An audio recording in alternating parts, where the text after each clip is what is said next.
Senhor Dom Bertrand de Orleans e Bragança, príncipe imperial do Brasil, é o terceiro de 12 filhos do príncipe Dom Pedro Henrique de Orleans e Bragança, chefe da Casa Imperial do Brasil até seu falecimento. É neto de Dom Luís de Orleans e Bragança, o príncipe perfeito, bisneto da princesa Isabel, a Redentora, e trineto do imperador Dom Pedro II, último monarca brasileiro.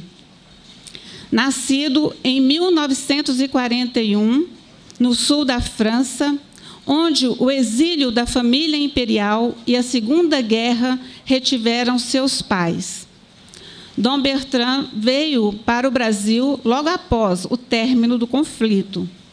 Realizou seus estudos secundários, em parte no norte do Paraná, onde seu pai se instalara como fazendeiro, em parte no Colégio Santo Inácio dos Padres Jesuítas, no Rio de Janeiro. Cursou depois a tradicional Faculdade de Direito do Largo de São Francisco de São Paulo, formando-se como advogado em 1964. Desde muito jovem, recebeu esmerada formação católica, sendo orientada por seu pai para o gosto pelo estudo doutrinário e análise dos acontecimentos nacionais e internacionais.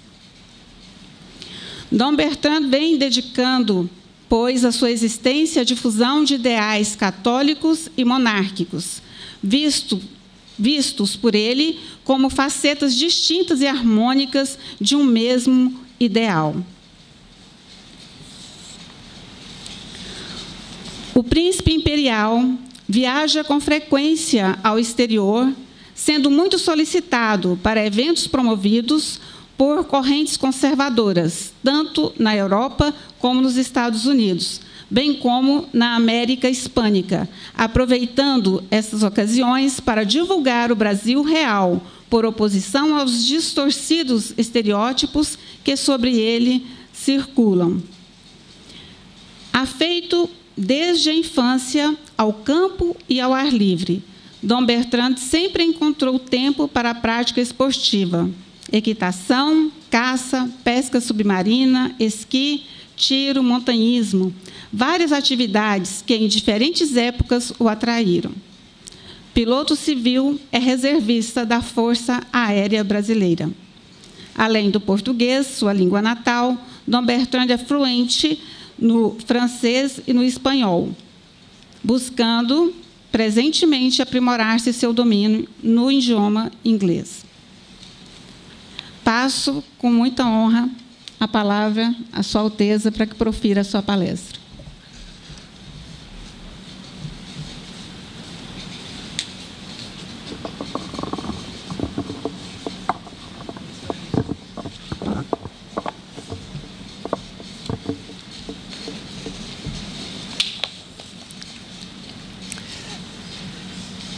Senhora Dona Maria Lúcia, presidente da Associação de Leigos do Imaculado Coração de Maria, senhora Liliane Bittencourt, a doutora Liliane Bittencourt, e meus senhores e minhas senhoras. Eu agradeço esse convite para me dirigir aqui ao público aqui de Goiás para tratar de um assunto que não é diretamente religioso, mas é indireta e muito religioso, que é sobre toda essa questão ambiental, e foi exatamente o tema que me foi proposto. Eu, de fato, escrevi um livro sobre a psicose ambientalista, mostrando como, por trás de toda essa questão ambientalista, há uma tentativa da formação de uma nova religião ecológica, de esquerda, terrorista, etc., que, no fundo, quer fazer do Brasil um país completamente diferente da terra do que a Terra Santa Cruz. Eu fico muito contente de me dirigir a uma associação que é formada sob o patrocínio do Imaculado Coração de Maria. Porque, de fato, foi por Maria Santíssima que nos veio o Redentor. Eu estou convencido que a redenção do nosso Brasil, que hoje passa por uma das suas maiores crises morais e religiosas, porque a crise do Brasil atual é sobretudo uma crise moral e religiosa, é por meio de Maria Santíssima que virá a redenção, a nova redenção para a nossa pátria, em que o Brasil voltará a ser aquele país maravilhoso com o qual todos nós sonhamos e que nasceu tendo como primeiro monumento uma Santa Cruz, como primeiro ato público de sua história, uma Santa Missa, e como primeiro nome, Terra de Santa Cruz. O que nós queremos é que o Brasil venha a ser realmente a Terra de Santa Cruz. O Brasil sofre várias ameaças. Eu não me estenderei sobre elas. Uma das mais graves é o que chama a teologia de libertação, mas que está por trás de toda essa ameaça ambientalista, de toda uma nova religião, toda uma visão completamente errada a respeito da questão ambiental. Por quê? A nossa visão sobre a questão ambiental, fundamentalmente, é uma visão que reconhece que Deus Nosso Senhor criou a humanidade, criou o homem à sua imagem e semelhança e criou toda a natureza que está a nosso serviço.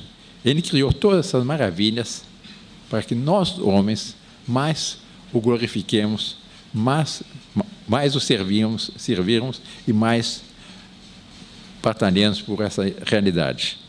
O homem, na realidade, não é o predador da natureza. O homem é o jardineiro de Deus. Ele deve cuidar da natureza. Mas não essa visão moderna em que apresenta a natureza como sendo perfeita e que não se pode tocar na natureza.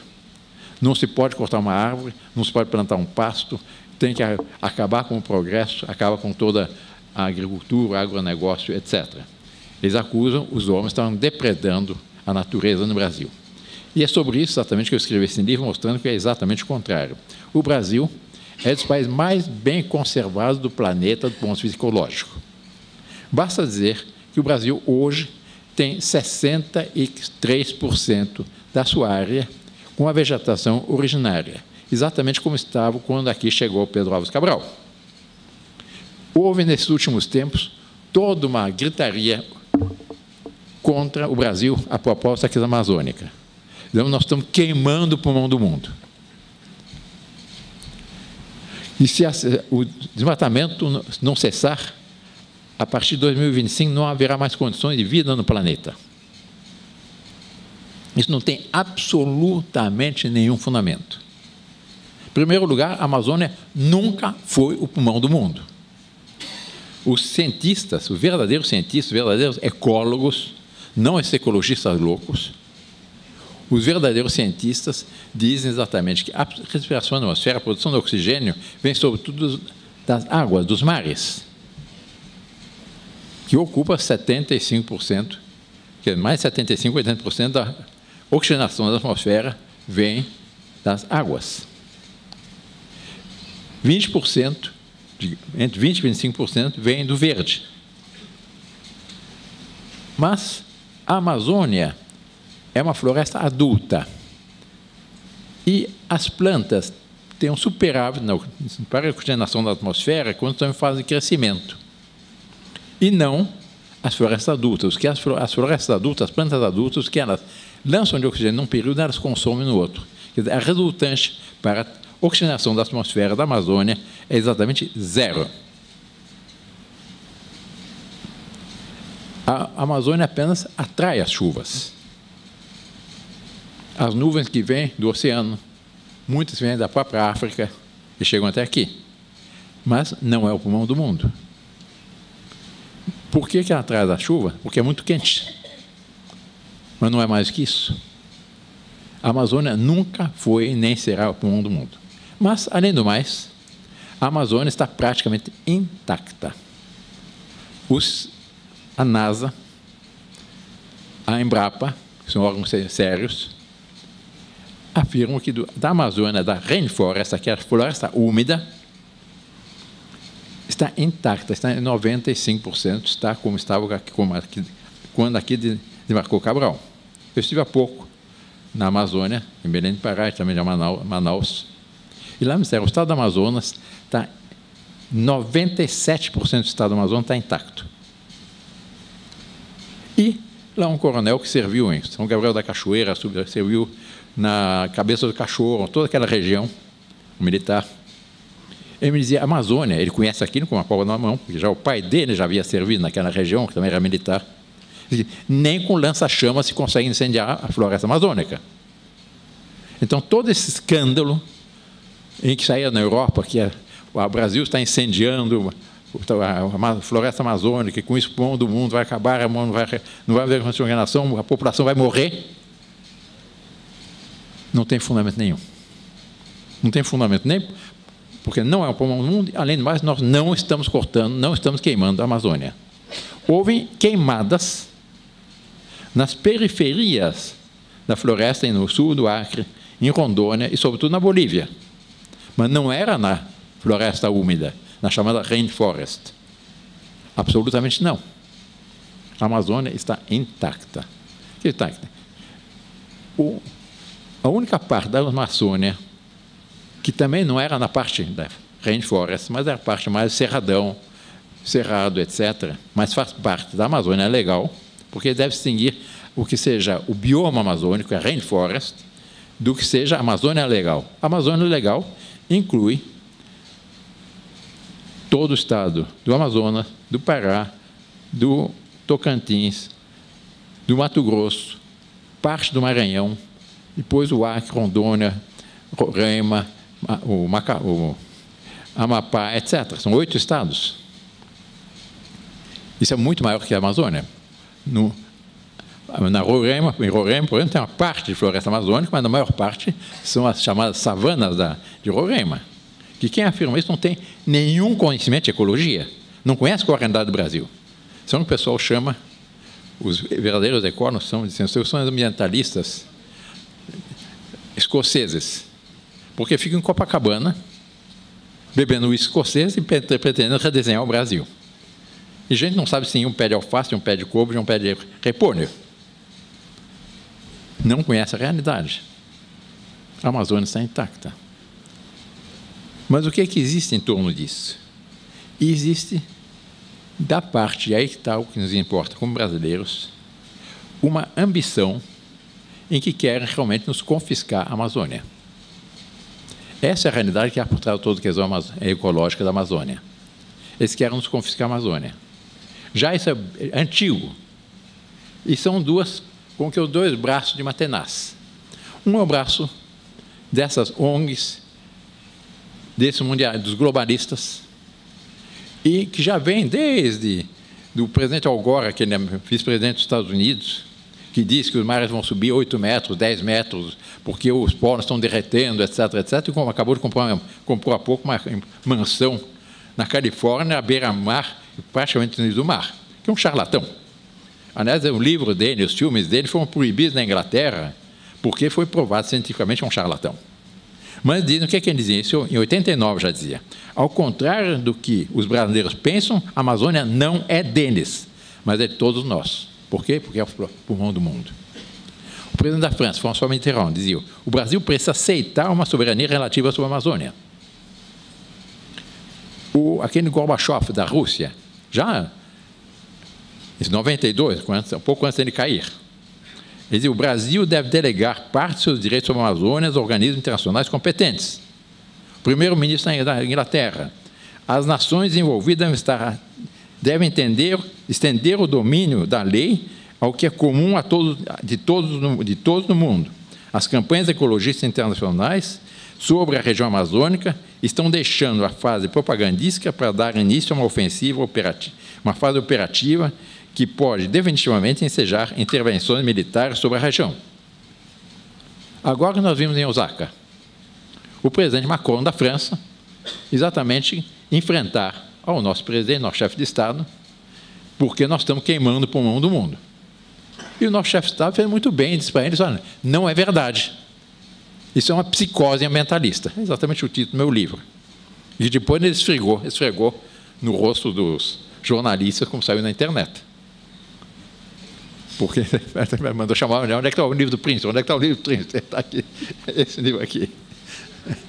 Mas, quer dizer, há um desejo, e a questão ambiental é um mero pretexto, mas o pretexto exatamente é apresentar, formar... Pergunte o livro.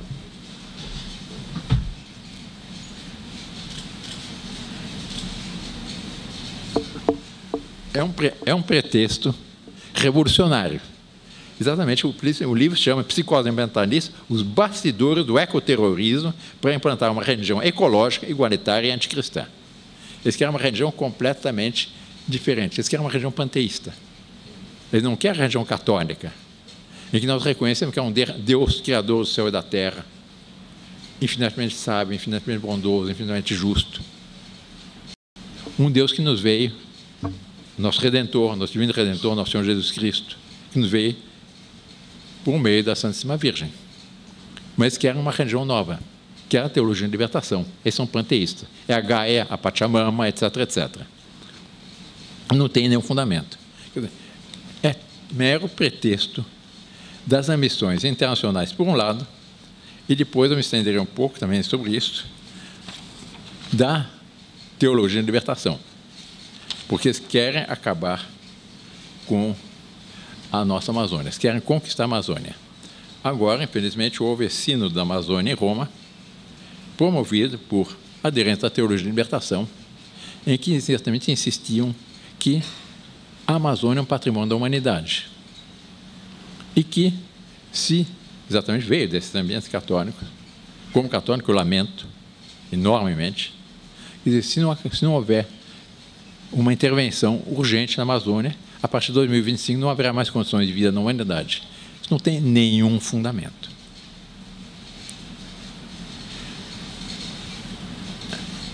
Dizem que eu tenho essas ONGs, uma delas é SOS Mata Atlântica. Dizem que da Mata Atlântica só resta 7%. Não é verdade. São Paulo, por exemplo, tem 30% do seu território ainda coberto de matas.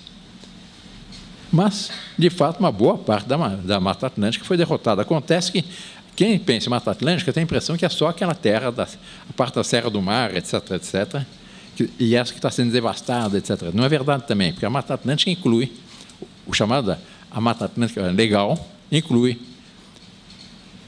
parte de Santa Catarina, todo o Paraná, todo o estado de São Paulo, parte do Mato Grosso, todo o estado do Rio, todo o estado do Espírito Santo, etc. E boa parte de Minas. E aí foi cultivado. Aqui em Goiás não é Mata Atlântica, mas hoje em dia Goiás é um grande produtor agrícola, grandes rebanhos, e fazem parte da riqueza de Goiás. Se não houvesse isso, de onde viriam alimentos para o Brasil e para o mundo?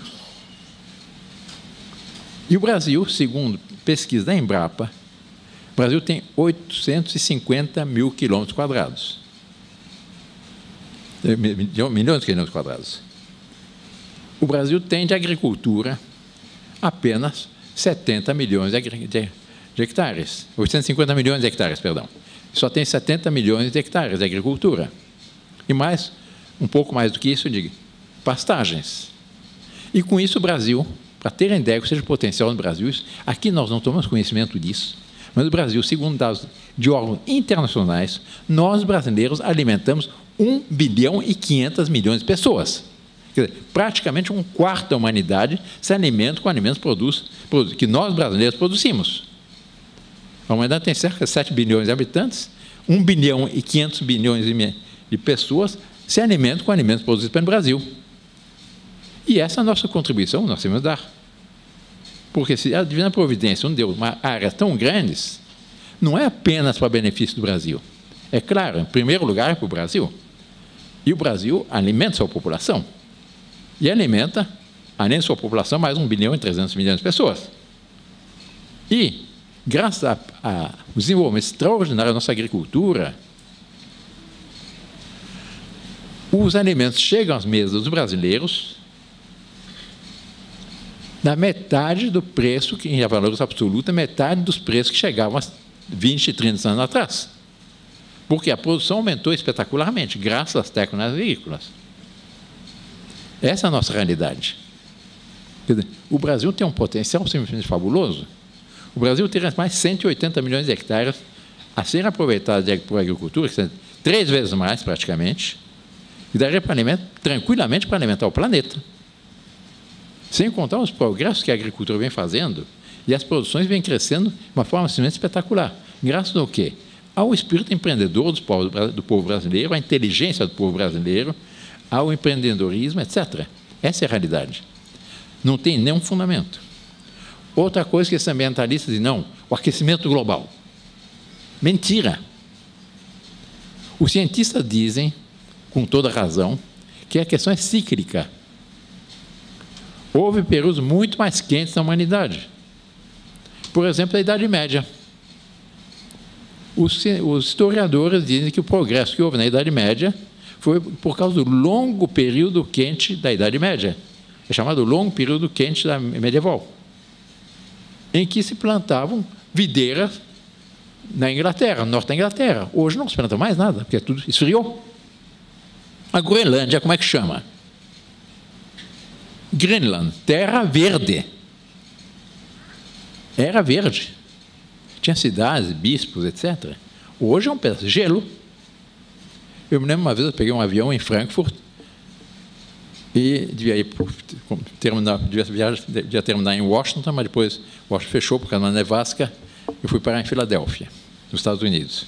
E o avião levantou de Frankfurt por causa do tempo, subiu em direção à Escócia, ao norte, e cruzou por cima da Groenlândia. Estava um dia lindíssimo, o avião estava vazio, eu estava na janela e fiquei observando. Eu imagina se esse avião tem uma pane aqui em cima desse pedaço de gelo.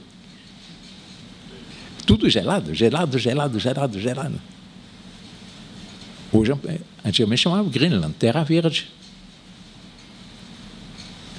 Outro dado interessante, para desfazer esse mito. Encontraram na Sibéria, embaixo daquelas camadas de gelo siberiano, cadáveres de mamutos. Tiraram, os cientistas, abriram o estômago do mamute, e o que encontraram? Ervas de regiões temperadas. Quer dizer, foi uma frente fria, uma nevasca, e ficou frio, até hoje, só agora que foram tirar uma mamute lá de baixo. Mas, quer dizer, já houve muitos períodos mais quentes. E os cientistas dizem, nós chegamos ao topo de um período de aquecimento, mais ou menos em 1998, 98. E agora nós estamos entrando em período de resfriamento. Essa é a realidade? Não, mas o aquecimento global, os polos vão derreter, etc. Pelo contrário, a área dos polos também é cíclico. Sobretudo o polo norte, que é uma casquinha de ovo. O polo sul, sim, tem muito mais gelo, mas o polo norte é uma casquinha de ovo. Que periodicamente os submarinos furam a casquinha de ovo e levantam sua bandeirinha americana, inglesa, francesa, ou até os russos levantaram sua bandeirinha maldita como foi esse martelo. Agora não, agora os submarinos russos estão todos apodrecendo, virou um lixo, estão sucateados e o pessoal está apavorado porque são submarinos atômicos. E aqui está virando sucata e, de repente, vai acontecer o que aconteceu aqui em Goiânia com o César, né? Eles estão apavorados, porque aqui nos portos do norte da Rússia estão aqueles conjuntos submarinos atômicos todos apodrecendo. E é uma ameaça essa sim é uma ameaça ecológica séria. Vai faltar água. A água não acaba, é cíclico também. E eu estive agora na Amazônia, vai no hotel, tem aquela plaqueta economize água, colabora com a sanidade do planeta, onde passa 15% da água do planeta, em frente ao hotel, que é o Rio Amazonas. O Rio Amazonas tem dimensões facilmente fabulosas. Basta dizer que tem regiões que, várias partes da Amazônia, não se vê outra margem, são mais de 100 quilômetros de largura. Na Foz do Amazonas, para ir de Belém do Pará, que é de um lado, a Macapá, que é do outro lado, são 45 minutos de Boeing. Para terem ideia, o que é o tamanho da... E Marajó é maior que a Suíça. Essas são as dimensões do Brasil. Bom, e para tudo isso, para toda a comunidade toda, está aprendendo o Brasil o grande vilão. Não, o Brasil é o país que melhor preserva a sua natureza. O matéria questão do gás carbônico. Primeiro, o gás carbônico é o gás da vida. Imagina que tivesse um cientista louco, conseguisse acabar com o gás carbônico. Nós morreríamos todos. Nós somos, sobretudo, carbono. Mas, dizem que o Brasil, a questão da emissão de gás carbônico, a poluição da atmosfera, etc. O Brasil é dos países que menos polui. Para terem ideia, é o seguinte: o país que mais polui, e aí ninguém diz nada, é a China. É mais de 20% do carbono mundial vem da China. Em segundo lugar, os Estados Unidos, que é 19%, 18%. Depois vem a Rússia, o Japão, a Índia, e só lá embaixo o Brasil produz 1,4% do gás carbônico da humanidade, sendo o Brasil o quinto maior país do mundo. Porque tudo é um conjunto de mentiras, mas fizeram do Brasil o grande vilão. Por quê? Porque o Brasil, exatamente, é a grande reserva da humanidade. Essa é a nossa concepção. É uma questão ideológica e eles temem o potencial do Brasil. E eles temem, sobretudo, a bondade do povo brasileiro. É uma conspiração, eu diria que é uma conspiração anticristã. Que o Brasil nasceu cristão, nasceu como Terra Santa Cruz. É muito bonito ver a descrição que Pedro Vaz Caminha faz do Brasil na sua carta, comunicando ao rei de Portugal, Dom Manuel Venturoso, a sua descoberta. Fala que não só que a terra dadivosa e boa, mostra todos os esplendores, as belezas naturais do Brasil, depois descreve a primeira missa, como os índios assistiram à primeira missa. Eles não sabiam o que estavam realizando, mas intuíam que algo de sagrado estava sendo realizado. Quando os portugueses se levantavam depois do credo, eles se levantavam, quando os portugueses se ajoelhavam depois na hora da consagração, se ajoelhavam, faziam uma profunda reverência. Os índios intuíam que algo de maravilhoso. São os primeiros contatos. E a carta termina com as seguintes palavras: mas o melhor que Vossa Alteza nela deve fazer, o que Vossa Alteza tanto deseja, o acrescentamento de nossa santa fé. Pouco depois veio a carta, veio a formação do Brasil, primeiro governador-geral, 1548, Tomé de Souza. E o que dizia o regimento do rei Dom Manuel III, Dom João III, perdão, de Portugal, no regimento dado aí a Tomé de Souza? O que me levou a colonizar a ditas terras do Brasil foi para converter a gente dela à nossa santa fé. Quer dizer, sempre a preocupação da fé, da expansão da fé. Essa é a realidade da nossa pátria. E o Brasil formou-se em torno da fé católica. Gilberto Freire, que é um grande sociólogo, se bem que tem um pouco de esquerda, eu não concordo com tudo que ele diz, mas diz, portanto, é insuspeito para dizer o que eu vou ler aqui. Ele diz o seguinte: o Brasil formou-se despreocupado dos seus colonizadores, da unidade e da pureza da raça. Durante todo o século XVII, a colônia esteve escancarada a estrangeiros, só importando as autoridades coloniais que fossem de fé ou religião católica. O catolicismo foi realmente o cimento de nossa unidade.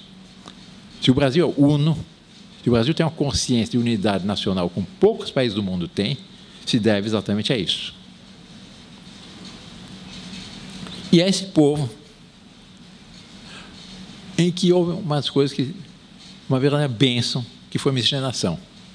Porque as três raças que aqui se encontraram foram se misturando, e hoje todo brasileiro tem um pouco sanguinho, um pouco sangue branco, um pouco sangue negro, e nós somos nas qualidades sem somar os defeitos.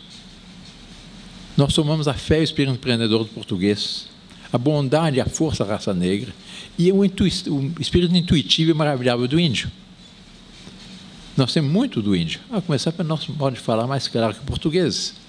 Portugueses falam tudo enrolado.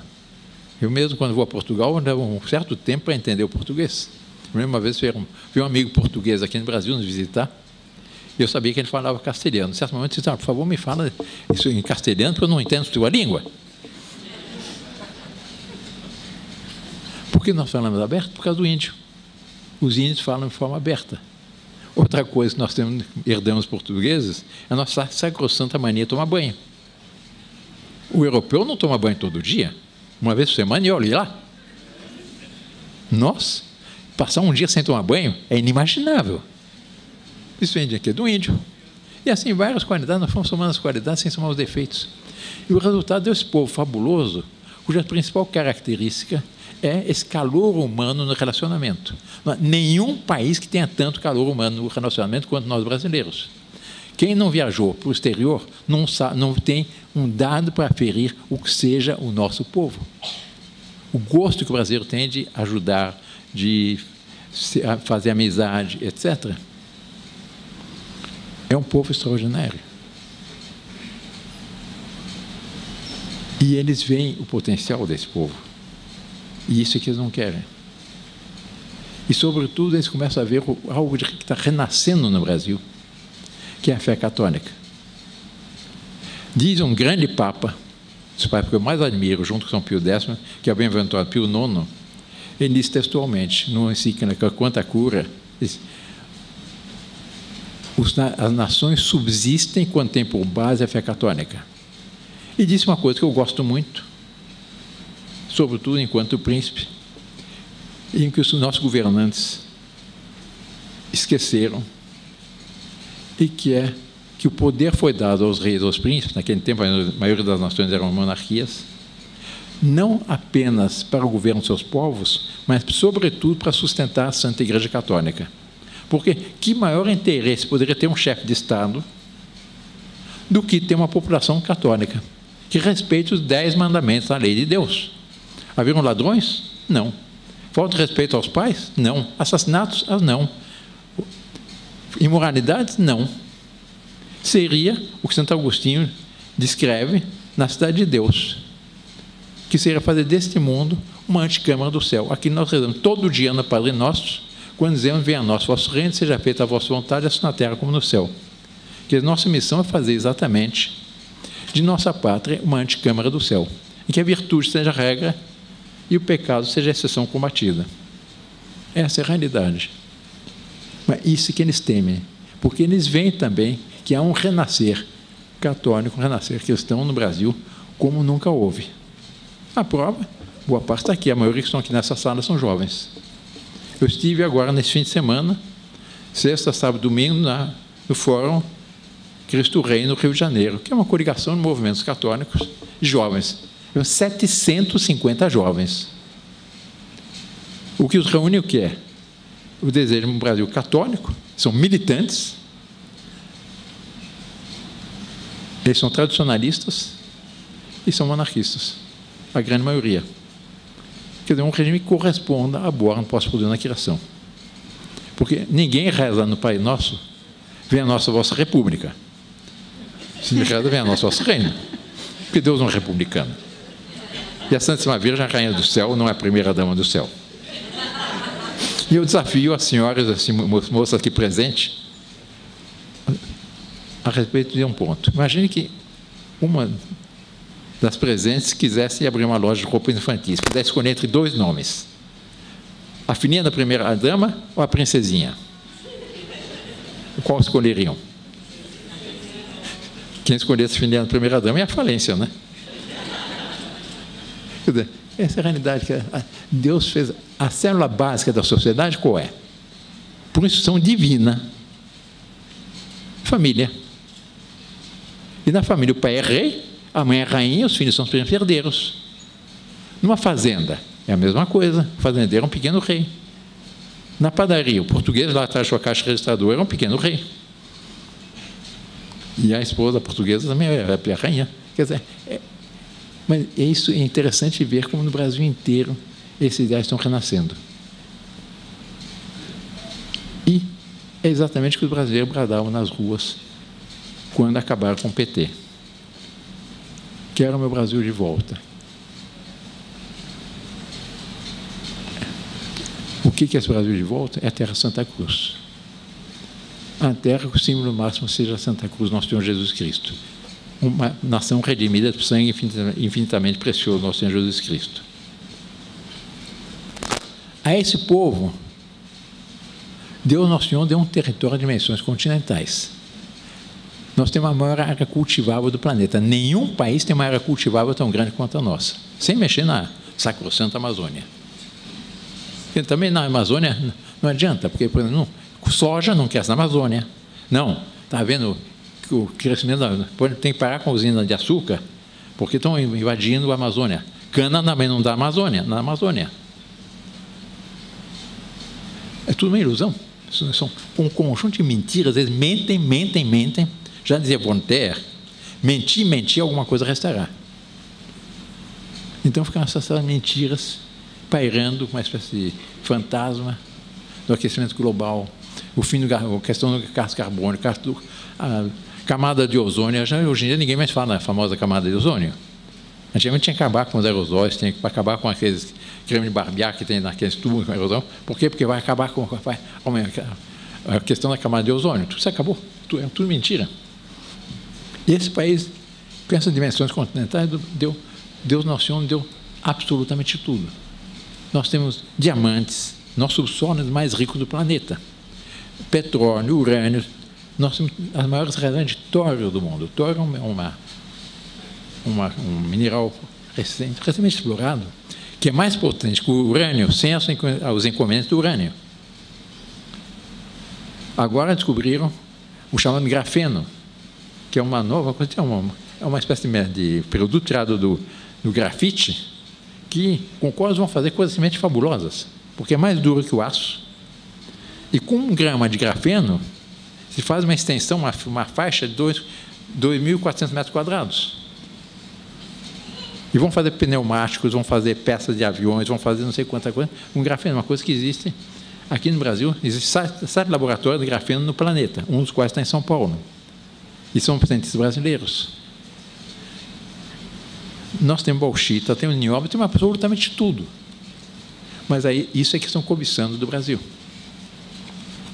Esses globalistas que querem fazer do mundo uma república universal.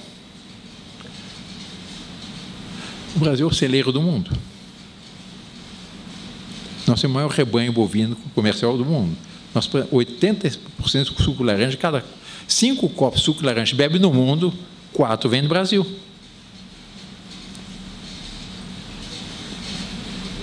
35% dos frangos que comem no mundo vem do Brasil. 33% do açúcar. E assim por diante. Não, vai acabar com os canaviais. São 6 milhões de hectares. Os canaviais vão acabar. A cana, qualquer pessoa que saiba alguma coisa da agricultura, sabe que a cana não esgota a terra. No Nordeste planta cana desde o século XVI até hoje. Porque o que é o açúcar? O que é? Açúcar o que é? Carbono, oxigênio e hidrogênio. Só. E de onde a planta tira isso? Da atmosfera. É como orquídeas. Orquídea é uma flor lindíssima, é bonito ver uma orquídea nas árvores. As pessoas ficam, mas isso aqui vai prejudicar a árvore. Não prejudica. Porque a orquídea tira a sua seiva, etc., do oxigênio. Nós temos uma muda de pau-brasil, uma árvore de pau-brasil, mas é que eu trouxe uma mudinha desse tamanho, alguns anos atrás, em São Paulo. E hoje é uma árvore frondosa. E essa mãe estava doente. Ele tinha exatamente umas orquídeas no tronco, nós tínhamos plantado também. E veio um engenheiro agrônomo, que é um gênio no Brasil, que é o doutor Evaristo Miranda, da Embrapa, que é muito amigo nosso, é monarquista. E eu falei com ele, nós temos pau-brasil, está morrendo. Ele veio examinar e disse, não, te falta tem tal coisa, tal vírus, assim, tem que tomar tais providências, etc. Ele falou, mas essa orquídea não prejudica a árvore? Não, absolutamente não. Pode pôr quantas orquídeas quiser que não prejudica. Porque tira do ar. Que são as maravilhas que Deus fez. O homem não deve temer, deve ter temor de Deus, mas não deve temer a obra de Deus. Potencial industrial do Brasil. É a mesma coisa. Nós temos um potencial absolutamente fabuloso. Porque nós temos tudo para ser as primeiras nações do mundo. Mas é contra esses que estão combatendo. E o que há por trás dessa conspiração? No fundo, aí está o ponto central que eu quero chamar a atenção. É um choque entre duas mentalidades, duas concepções a respeito do homem, da natureza, da civilização, da sociedade, da função do Estado. Uma é a concepção cristã. Outra é a concepção ateia, materialista. E o que nós tivemos, e o que existe no mundo atual, qual a causa toda a crise do mundo atual é que, a partir, sobretudo, da Revolução Francesa, o homem teve a pretensão de organizar-se, fazer a abstração de Deus. Organizar-se como se Deus não existisse. O resultado, se tira Deus do panorama, o Estado fica Deus. Na nossa concepção, nós temos Deus como criador do céu e da terra. E a obra-prima de Deus é o homem, criado à sua imagem e semelhança. E, pelo fato de nós termos sido criados por Deus, há uma série de direitos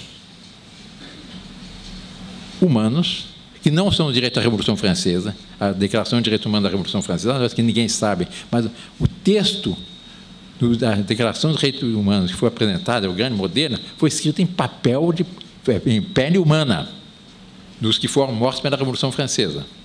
Isso ninguém conta, né? Mas os verdadeiros direitos humanos são aqueles direitos que nos decoram pelo fato de nós sermos criatura de Deus. O primeiro dos direitos qual é? A vida, da concepção à morte natural. A família, um homem e uma mulher. A educação dos filhos. Eu costumo dizer, e aliás fiquei muito contente porque eu vi o nosso ministro da Educação dizer a mesma coisa há algum tempo atrás. Não é papel do Estado a educação das crianças, é papel das famílias. E eu costumo dizer que um dos erros da estruturação do Estado brasileiro é o fato de haver Ministério da Educação. Porque o Ministério da Educação usurpa um dos mais sagrados direitos que os pais têm na família, que é a educação dos filhos. Antigamente, até 1930, havia o Ministério da Instrução, não da Educação. E foi Getúlio Vargas, com a concepção fascista que ele tinha, que introduziu o Ministério da Educação. Então, o Estado é que vai dizer o que as crianças têm que estudar. E nós tivemos até há pouco, no Enem, para passar no Enem, era preciso que os jovens respondessem e atendessem uma cartilha marxista.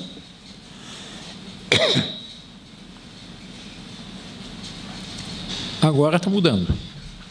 Pelo menos no nosso Brasil, algo está mudando. Nós temos um Ministério da Educação que afirma... muito obrigado.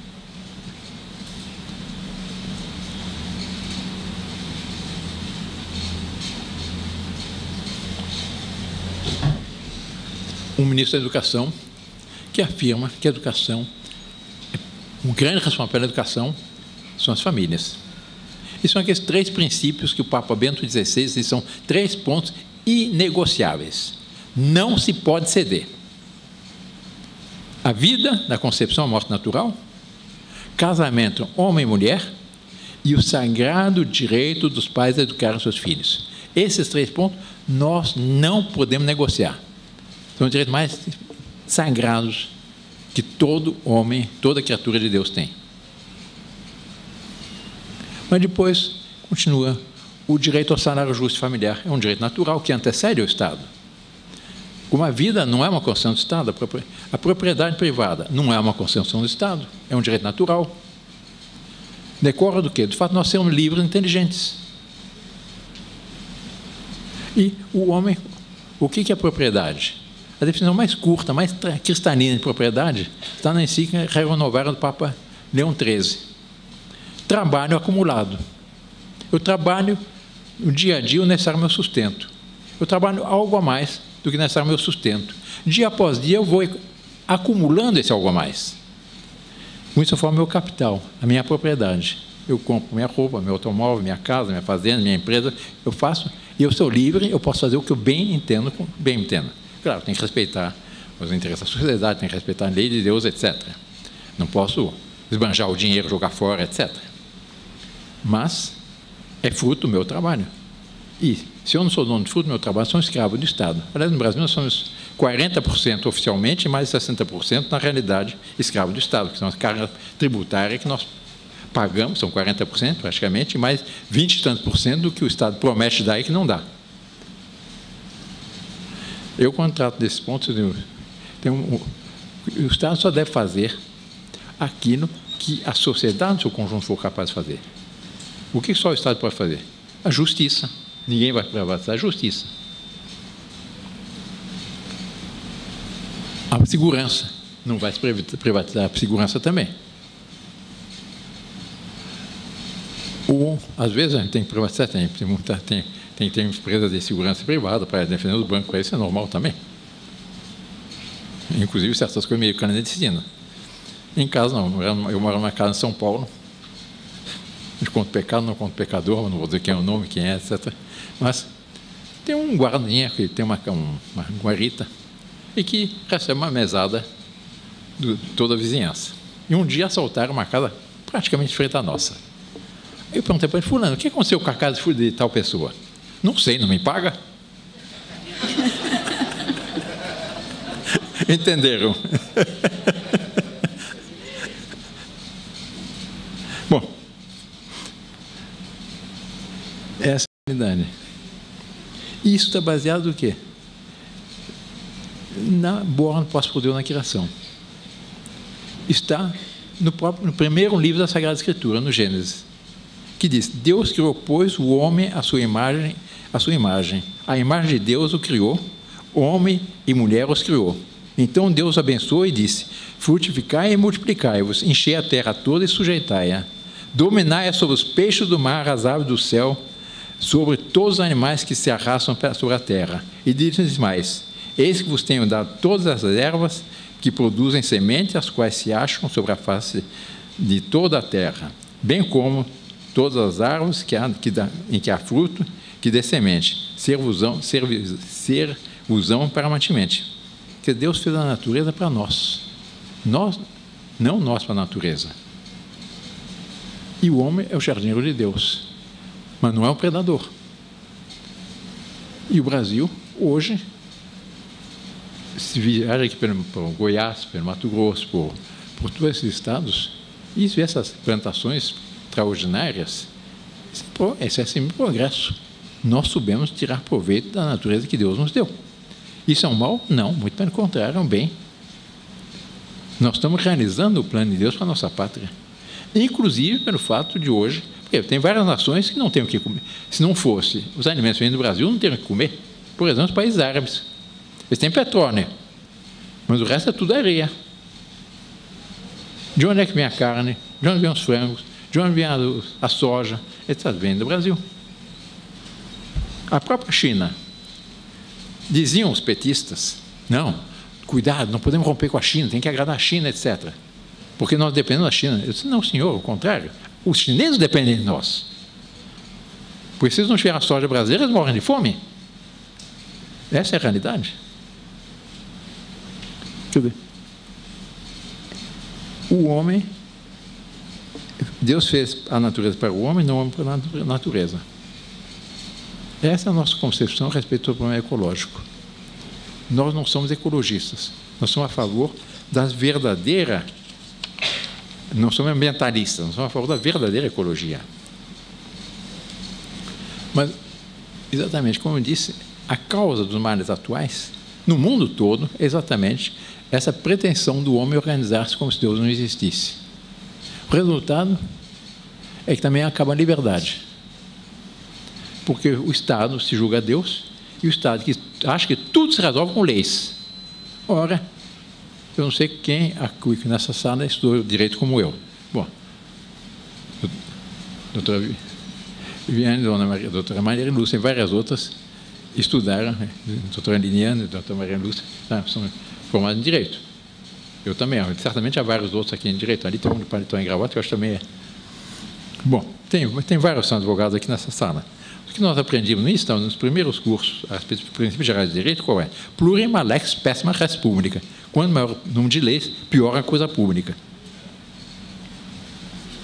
Porque o Estado, para a administração de Deus, ele não confia no homem. Ele acha que ele é a providência e que ele tem que regulamentar tudo. Então, põe leis em tudo. Então, o resultado é uma verdadeira camisa de forças de leis absolutamente caóticas e que nós vivemos. Qualquer coisa, vem uma multa, tem um radar, o radar não escondido para pegar todo mundo, é uma caça-níquel. E a pessoa fica inibida. Hoje nós estamos debatendo na questão das reformas indispensáveis no Brasil. Reforma tributária, etc., inclusive a reforma da Previdência. Mas de onde é que vem esse caos do Brasil? A questão, por exemplo, da Previdência. Antigamente não havia Previdência. Havia família. Os filhos sabiam que, a partir de um certo momento, eles iam ser pais dos seus pais. E não tinha essa carga tributária brutal. Quem primeiro criou a Previdência Social foi um tirano. Foi Bismarck, o chamado chanceler de ferro da Alemanha. Para quê? Para ter uma população submissa, dependente do Estado. E se criou no Brasil e no mundo a ideia que o Estado tem que prover tudo. Qual é o resultado? Não vejam nisso um insulto ao povo brasileiro. Por mais isso no mundo inteiro. Até aqui no Brasil, até menos que em outros povos. A população mentecaptus. Ele está com a mente captada pelo Estado. Ele acha que o Estado é que tem que resolver os problemas dele. Não. O primeiro responsável pelos meus problemas sou eu. E são as famílias. São o conjunto da nação, o conjunto da população dessa nação, são os homens. E não dependendo do Estado. Nós dependemos, sim, de Deus Nosso Senhor, da previdência divina. Da providência divina. E não da providência divina, não da previdência do Estado. E a previdência do Estado não funciona. Não adianta, que não tem solução. Não há nação que aguente o chamado estado de bem-estar social. Não há economia que aguente. A Europa está toda quebrada por causa disso. O Brasil, em grande parte, está quebrada por causa disso. O Brasil está quebrado por causa disso. Qual é a solução?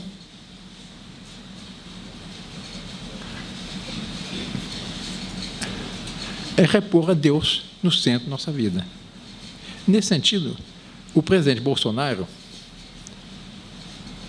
ele acertou quando escolheu o lema Brasil acima de tudo e Deus acima dos brasileiros. Aliás, o manifesto do novo partido que está criando, que é a Aliança pelo Brasil, no seu conjunto, tem coisas muito boas. Ele faz referência à terra de Santa Cruz, a primeiro monumento, etc., etc., faz direito à propriedade, direito às famílias, direito à vida, à concepção, à morte natural. Quer dizer, é uma volta que está havendo. Mas isso por quê? Porque houve uma apetência, um desejo do povo brasileiro disso. E está vindo ao encontro desse desejo. Agora, para que isso vá até o fim. E se procure ver até onde vai a lei natural, até onde vai a visão católica da humanidade. Porque exatamente a sociologia católica ela tem tudo isso previsto. As encíclicas dos velhos papas, sobretudo os papas anteriores ao Concílio Vaticano, que defendem direito de propriedade, direito de subsidiariedade, a livre iniciativa, etc., que são direitos que resultam, nós somos criaturas de Deus, por isso nós somos livres e inteligentes. Isso tudo é o que está voltando. Apeçamos a Deus Nosso Senhor, portanto, por meio do Imaculado Coração de Maria, que é o patrono da instituição que me convidou para nos falar essa noite, que venha ao encontro do nosso Brasil. Hoje é o dia da Nossa Senhora das Graças, que é a medianeira de todas as graças. Todas as graças nos são obtidas por meio da Santíssima Virgem, que ela obtenha para a nossa pátria também essas graças que necessita para voltar, que o Brasil volte a retomar as vias gloriosas da sua história e realize aqueles desígnios maravilhosos que ele tem ensinado para o Brasil. Está nos planos de Deus que o Brasil seja uma nação verdadeiramente abençoada e que realize os desígnios que Deus Nosso Senhor tem a nosso respeito. Que Deus nos abençoe, que a Santíssima Virgem interceda por nós, aquela medianeira nas suas graças nos interceda, para que logo o Brasil reencontre a sua história e volte a ser verdadeiramente a terra de Santa Cruz. A todos, muito obrigado.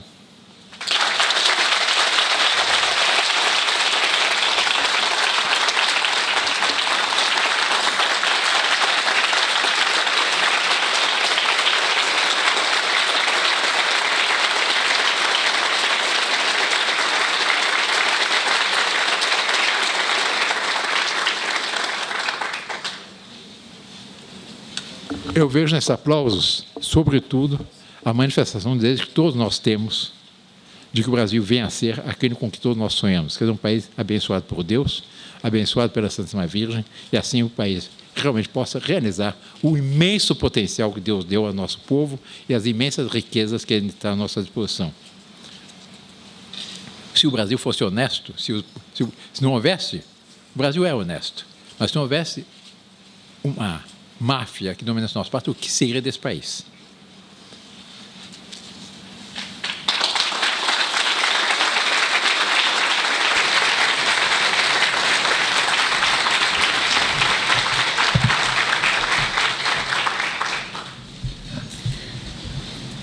O livro Psicose Ambientalista está sendo vendido lá fora e quem desejar o autógrafo, Dom Bertrand estará aqui à disposição. Eu quero, mais uma vez, em nome da Associação de Leigos, agradecer a presença do senhor conosco e dizer da grandeza que esse momento representa para todos nós. Estar junto com o senhor é respirar a nossa verdadeira história, é voltar às nossas origens. Muito obrigada por toda a dedicação que o senhor tem tido, né, pelo Brasil e pelo povo brasileiro. Peço a Nossa Senhora que ilumine a sua vida, que continue lhe dando fortaleza para que o senhor continue a sua missão. Eu quero convidar agora o vice-presidente da Associação de Leigos, Rogério Lopes, para fazer a entrega de uma pequena lembrança ao nosso príncipe imperial. Uma